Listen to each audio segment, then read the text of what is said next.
Have you ever wanted to play as one of the most notorious serial killers in history? Do you enjoy the manga series Record of Ragnarok? Well, if so, have I got a treat for you, as today I'm going to be building the Slayer of Heracles, the evil of man, Jack the Ripper from the series Record of Ragnarok in 5ed. Starting off with his race, Jack is called the evil of man for a reason, so, of course, going with human, variant humans get a feat and +1/+2 stats. Take fighting initiate and take the thrown weapon fighting style. This allows you to draw a weapon with the thrown property as part of the attack action. Also, when you hit with a ranged attack with a thrown weapon, you gain a +2 bonuses to damage rolls. Take insight as your skill of choice because that magic eye of his makes him very insightful about his opponents. For ability scores, put 8 in charisma. Most people hate Jack, and that certainly did not change after his match. A 10 into strength. He is not the strongest human fighter, in fact he might be the physically weakest seen so far. 12 in constitution. He isn't flimsy, but he also isn't super durable either. He is a human after all. 13 intelligence. Jack is smart for someone who was raised in a whorehouse, smart enough to hide his tracks anyway. 14 in wisdom. He is an insightful man, especially with that eye of his, and 15 in dexterity. Jack isn't a strong fighter but rather a skilled one. Put the 2 extra points into dexterity and wisdom, bringing them up to a 16 and 15, respectively. Take the criminal background for deception and stealth. Murdering people in a crowded city takes skill, and deceiving everyone who investigates the case also takes a great amount of talent. And, Jack was a terrible criminal while alive. You also gain proficiency in a gaming set. Jack, being a gentleman, probably knows how to play chess or something, and you also gain proficiency in thieves' tools. Now for the level breakdown. First, take a level in fighter so that you gain proficiency in simple and martial weapons.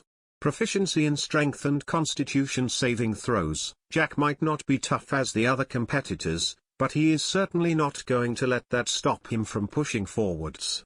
Take acrobatics and perception as your skill of choice. Again, that magic eye of his makes him quite perceptive, not to mention he is exceptionally light on his feet. Take the dueling fighting style, so that when you're only holding one weapon in one hand and nothing in the other, you gain a +2 to damage rolls with that weapon. Jack throws things around but doesn't tend to wield large two-handed weapons. You also get second wind, the ability to, once per long or short rest, regain hit points equal to 1d10 plus your fighter level. Jack took being stabbed by a metal fence remarkable well, given how flimsy he is relative to the rest of the cast. Then immediately move over to Ranger to acquire proficiency in athletics and investigation. Once again, Jack is swift on his feet, and investigation plays into his whole noticing things which others cannot because of his magic eye. And with the optional class feature from Tasha's Cauldron of Everything, we are going to get double our proficiency bonus in insight just to make that magic eye a bit better. You also get favored enemy, which of course for a notorious murder would have to be humanoids, and of course he would have to know about their habits and how to find them if he wants to kill them without getting himself caught. Take another level of Ranger to get a fighting style. This time take archery to add an extra +2 damage to attack rolls made with a ranged weapon. And you gain access to spells. Take Hunter's Mark. Jack marks his targets for elimination, and it also gives you a way to further increase the damage of your attacks, adding 1d6 to the damage of all weapon attacks. It would also help Jack track his prey across the dark streets of London almost as if he could see their emotions like magic harm. Take whatever other spells you feel fit him. Now move back to fighter for another level to get action surge, so that once per long or short rest you can have another action on the same turn. Jack can throw a lot of things in a short amount of time. Take a third level in fighter to get a martial archetype, namely Battle Master, which gives you access to some special dice called superiority die. These are d8s which allow you to perform some special maneuvers. At this level you have 4 superiority die which come back on a short or long rest, and you have 3 maneuvers. And of course you gain access to one set of artisan tools. Take either Weaver's tools for Jack's remarkable suit or Tinker's tools for that clockwork monocle he is wearing. As for maneuvers, take feinting attack so that when you're within 5 feet of an enemy you can expend a superiority dice as a bonus action to gain advantage on attack rolls against the target for your next attack, and if it hits add the superiority die to the damage of the attack. Quick toss, so that as a bonus action on your turn you can expend a superiority die to make a ranged weapon attack with a weapon that has the thrown property. Drawing the weapon is part of the attack action, and if you hit you can add the superiority die to the damage of the attack. Riposte, so that when an enemy fails to hit you with a melee attack you can use your reaction to expend 1 superiority die to make a melee weapon attack against them. If you hit you can add the superiority die to the damage. Another level in fighter earns you a +2 in dexterity to make him a bit more slippery and hard to hit, and ups the damage of your thrown weapons and any finesse weapons you get your hands on. 5th level fighters get extra attack. Now he can throw even more weapons around for poor Heracles to try and dodge out the way of. Now back to Ranger and take the Hunter archetype and take Colossus Slayer, so that when you hit an enemy with a weapon attack it takes an extra 1d8 in damage if it is below its hit point maximum. This can only be done once per turn. Jack does not take out Heracles with one clean hit, he slowly wears him down.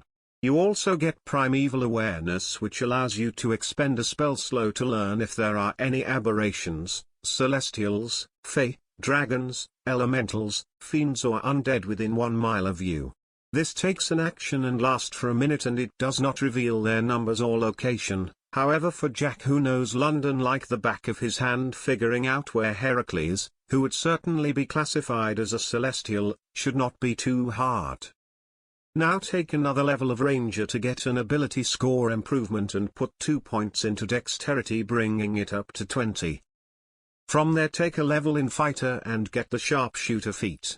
Attacks now ignore half and 3/4 cover. Attacking at long range does not cause disadvantage, and before you make a ranged weapon attack with a weapon you're proficient with, you can take a -5 to the attack roll, and if you hit you get a +10 to the attack's damage. 7th level Battle Masters get to know their enemy. By observing their target outside of combat for a minute they can determine how they measure up to you. You learn if they are equal, superior or inferior to you in regard to 2 of the following: strength, dexterity or constitution scores, armor class, current hit points, total class levels if they have any, or fighter class levels if they have any. You also learn 2 more maneuverers. Take ambush, so that whenever you make a stealth or initiative roll you can expend a superiority die and add it to your roll.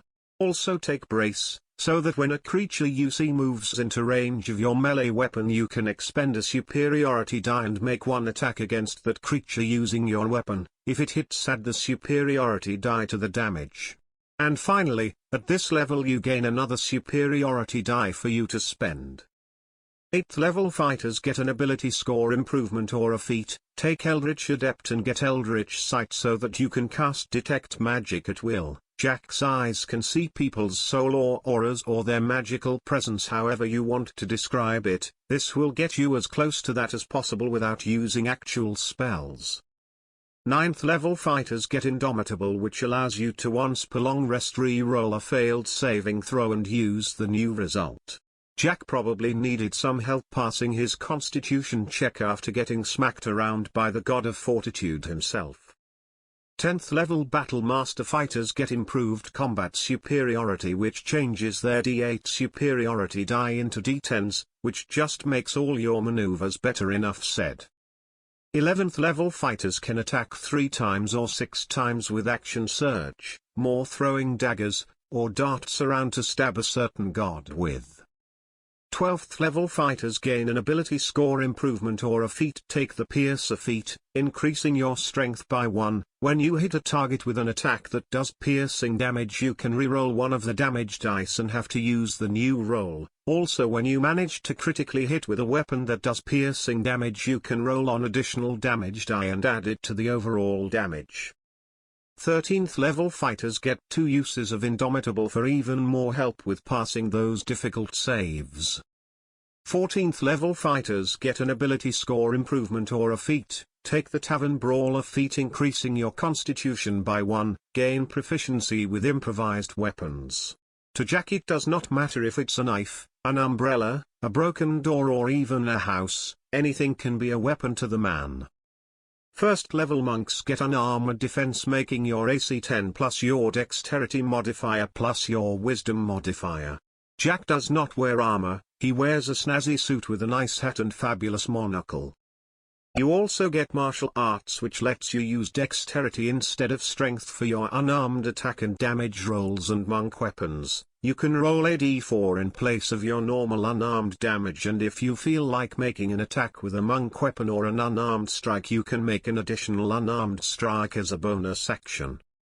And finally, first level Rouge is getting sneak attack. Once on your turn you can deal an extra 1d6 to an enemy you hit with an attack, provided you have advantage on the attack. You don't need advantage if one of your allies or another enemy of your enemy is within 5 feet of your target.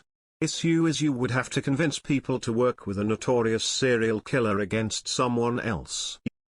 You also get expertise, which allows you to double the proficiency bonus of 2 skills you have proficiency with. Take perception and stealth. You also gain proficiency in dexterity and intelligence saving throws and take 4 more skills, including sleight of hand, performance, persuasion, and intimidation. Being a notorious kill that never actually got caught means you need to be good at all these things at least somewhat if you want to live among other people without them finding out.